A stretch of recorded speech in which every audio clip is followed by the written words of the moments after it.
Greetings, this is Vane and welcome back to Let's Play Warhammer 40,000 Gladius.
Okay, we have...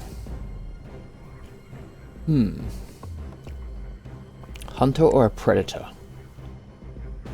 Tank that specialises in taking down flyers and skimmers, or the main battle tank?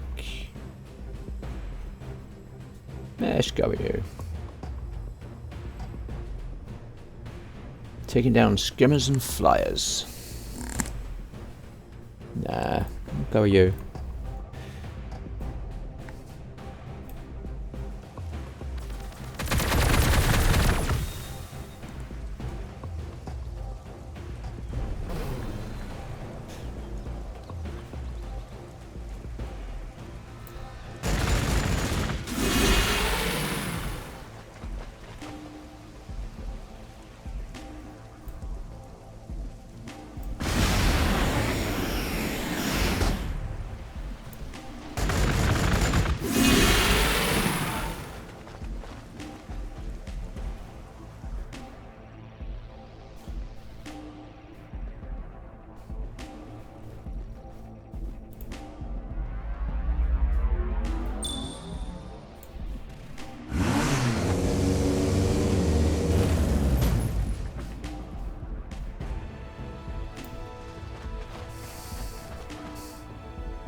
Kill shot. There are few things that can stand before the combined might of a Predator Assassin Squadron. A trio of Predators. Their Space Marines guns create interlocking kill zones to bring down either massive Xeno creatures or slab-sided war machines in a focused barrage of cannon fire. Increases the damage of monstrous creatures, vehicles and fortifications when adjacent to an allied Predator. Okay.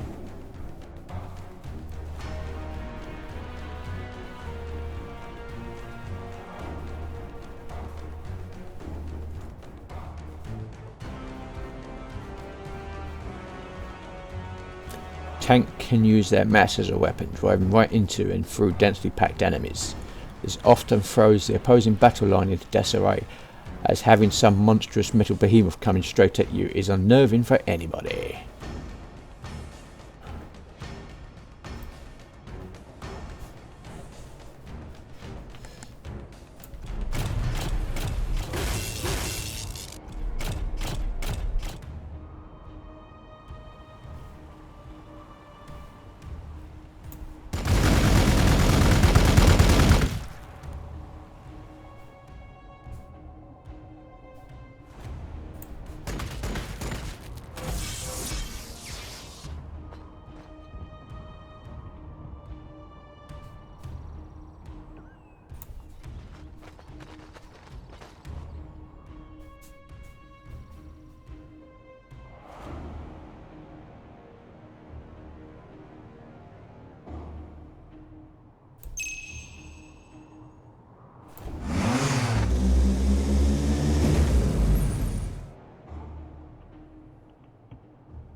Victory! It was arrogant of the Xeno to suppose they could assault a chapter world in the Imperial Space Marines, even an under-strength one, and secure an easy victory. Even decimated as you were by endless war, even weakened as you were by the mysterious warp storms, you were built in the midst of heavy fighting and crushed your enemies one after the other. This war has been a test for your Marines, one that you have passed well, as the scattered remnants of the Xenos retreat to the dark corners of the planet. Your chapter has emerged stronger than before. Now you can rebuild the chapter properly from the planet's surviving population and turn this into a worthy homeworld. And perhaps now, in your strength, you'll have time to explore the planet more thoroughly, to find the source of the warp storms, to root out the remaining Old One secrets.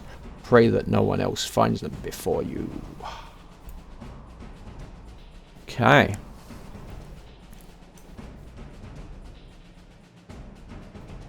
Some stats. Economy.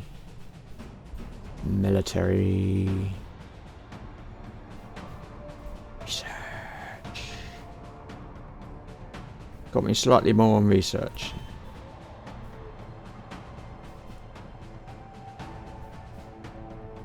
Okay. So,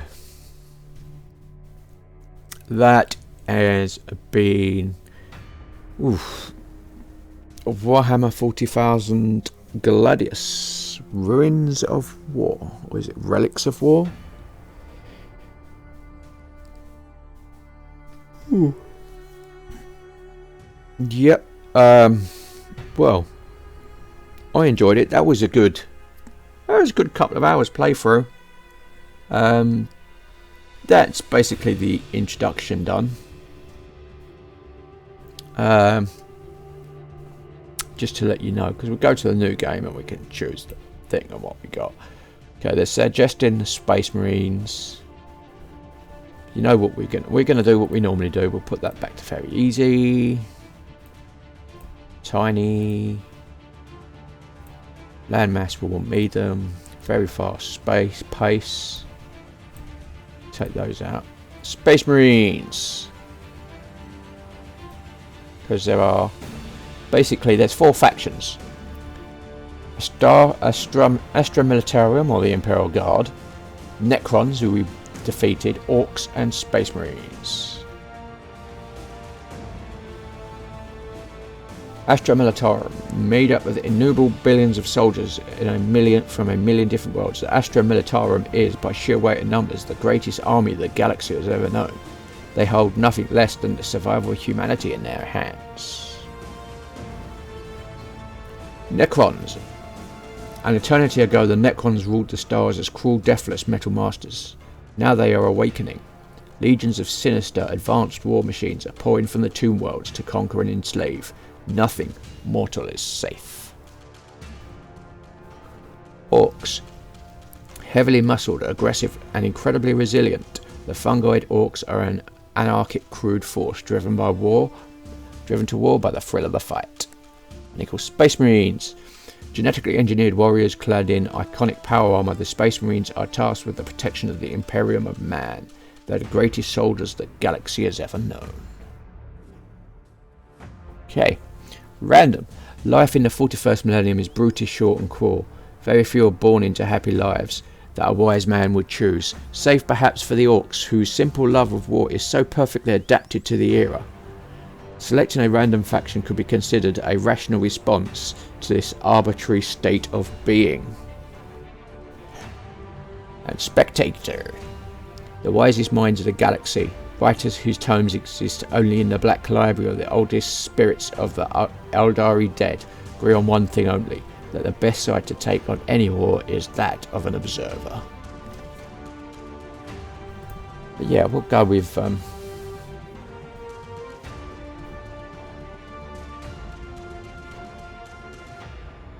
Space Marines. And let's have a look at the other factions, shall we? I mean, Space Marines, the initial challenge is easy. They have a single fortress city. Requisitions, food and all resources are replaced by single soil-independent requisitions resource. Okay, we've seen that. Battle barge operations to deploy tactical operations such as scans and bombardments. Issue tactics to boost specific units.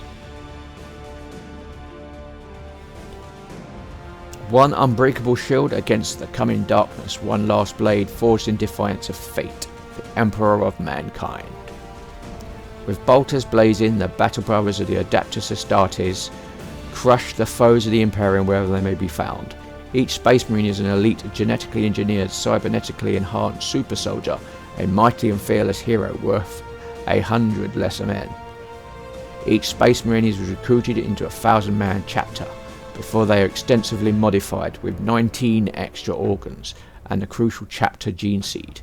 From the numerous Ultramarines and mysterious Dark Angels to the fierce Space Wolves and the tormented Blood Angels, each chapter has its own traditions and style of combat. Armed with the finest weapons the Imperium can provide, clad in suits of intimidating ceramite power armor and born to war aboard swift and deadly fighting vehicles, they are the Imperium's ultimate weapon. Although relatively few in number, it is the Adeptus Astartes who represents humanity's best hope for survival, for they are the greatest warriors the galaxy has ever known. Okay, let's have a look at some of the others, shall we? Astra Militarum. Indiscriminate ranged firepower. Initial challenge, hard. Billions of men. Expensive ranged infantry but susceptible to morale. Heavy armour. Mighty armoured vehicles with many upgrades. Thundering artillery. Extremely long ranged artillery. Peril Bastion. Defensive fortifications to keep attackers at bay. The bureaucracy of war. Issue city edicts to increase city output. Though our tanks and artillery are mighty, it is the vast ranks of the Imperial Guardsmen that shall trample the enemy to dust. Let them come. Ursakar E. Creed, Lord Castellan of Cardia. The Astra Militarum, commonly known as the Imperial Guard, is the primary fighting force of the Imperium of Man. Across a galaxy of 100 billion stars, there must be billions of guardsmen at least, yet even the Departamento Monitorum on Terra, which oversees this immense force, has no real idea of how many troops there are at any one time. A safe estimate is to say that there are millions of regiments. With the Imperial Guard lack in strength, courage and resilience, they make up in numbers, organisation and fighting vehicles. The Guard's wide range of tanks is rightly feared. The manpower of the Astra Militarum is predominantly human, though they do employ stable mutant strains, such as the giant Borgrins. All these troops are equipped with the best mass-produced weaponry that the tech priest wall manufacturers can provide, although it is often backward compared to that wielded by their enemies. Across the vastness of galactic space, the vast majority of the Imperium's battles involve the Astra Militarum. It is by their actions and endless sacrifice that mankind has claimed and held its place in the universe. Okay, let's have a look at Necrons. Deathless metal, easy. Arise, can only found cities on top of tombs. Those green glowy bits. Necrodermis repair, units can repair in the field. Dimensional corridor, infantry units can teleport to cities and monoliths. Sleeping units, energy is for production or is for upkeep. Rapid rise, rush production when time is of the essence. No food, no use for food, population consumes ore. Cast off the shackles of your slumber, the galaxy shall be ours once again. Anrakir the Traveller, Necron Overlord. An eternity ago, the Necrons forsook the frailties of flesh for deathless bodies wrought from cold metal, in their subjugation to the star gods known as Satan. In their new immortal form, they took on the then masters of the galaxy, the Old Ones, and in eon-long battle they defeated them. In their desperation, the Old Ones seeded the galaxy with psychic races, thus awakening the horrors of the warp, and the Necrons, weakened by a simultaneous battle of liberation from the Satan, retreated to their homeworlds. There, fallen into hibernation, they slumbered for untold time. As other races were born and drove themselves to extinction, they lay deep and undisturbed in multitudinous worlds, tended and defended in their not sleep by their monstrous canoptech automata. Now, across the galaxy, they are awakening. Even here, this crown world's master circuits are stirring. The Necrons, now unthinking machines save for their few lords and triarches, are arming themselves for war again. Their technology is millennia ahead of that of the galaxy's younger races. Soon, legions of sinister advanced war machines will pour from the tombs buried beneath the planet to conquer and enslave. Nothing mortal is safe. Okay.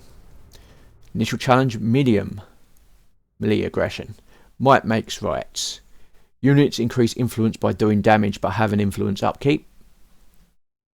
Units gain a bonus to attacks when influence is high. Units suffer a penalty to attacks when influence is low. Units salvage ore by killing units. Units have increased hit point regeneration and cities have increased growth. Either grown by cities or created from orc units dying, fungus fields increase food output and heal orcs. Infantry have reduced mal loss based on the amount of allied units in the area. And infantry units can run to traverse longer distances. We is gonna stop the universe flat and kill anything that fights back. We is gonna do this because we're orcs and we was made to fight and win. Gazkol Mag Arak Fraka Orc Warlord. Whence the orcs. Heavily muscled, aggressive, 8-foot tall fungal thugs with a love of warfare, the orcs were a spacefaring peril long before the human Imperium entered the galactic scene. Spread evenly across the galaxy, for the most part they were an irritant to any other inhabitants, like lazy, belligerent neighbours, but occasionally as a swarm of locusts, the scattered tribes and clans form into a war, something between a crusade and a riot, and devastate entire sectors until they run out of things to fight and fall instead into internecine warfare. It's not to say the orcs are completely primitive. Despite their thuggish demeanour, they possess a low intelligence augmented by genetically coded technical excellence. Their technicians, called mechs, build raggedy, ugly vehicles, buildings, guns and spaceships, which should fall apart at first use but actually perform their job surprisingly effectively. Imperial scholars believe that this is due to the pervasive psychic power of the orcs, which simply fills in the technological gaps that should prevent all their devices from working. In battle, orcs' attacks are undisciplined rampages, full of boisterous chanting and the joy of warfare. Their crude weapons and blunt tactics mingled with their resilience and sheer numbers makes them a dangerous foe. Even when defeated, their bodies spread spores which, in time, will grow into more orcs, plus their servant races, grots, squigs and snots, which keep them alive. Even when every last orc is dead, the orcs are far from defeated. Okay, random. Yep. In the grim darkness of the far future, there is only war. And who, spectator, who watches the watchers? Okay.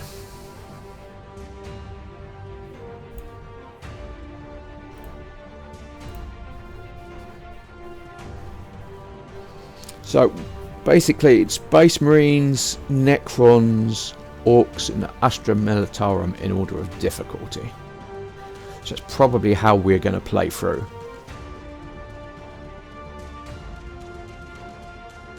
I mean, there is a sort of campaign of sorts, and I'll show you when we get into it. Because, I mean, this series has only been what, 6 episodes. That's a bit too short. So I'm definitely going to be doing some more.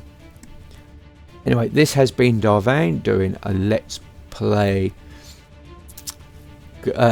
Warhammer 40,000 Gladius, Relics of War. If you like what you see in here, be sure to like, subscribe, share and comment. Please consider sponsoring me on Patreon, and until next time, goodbye.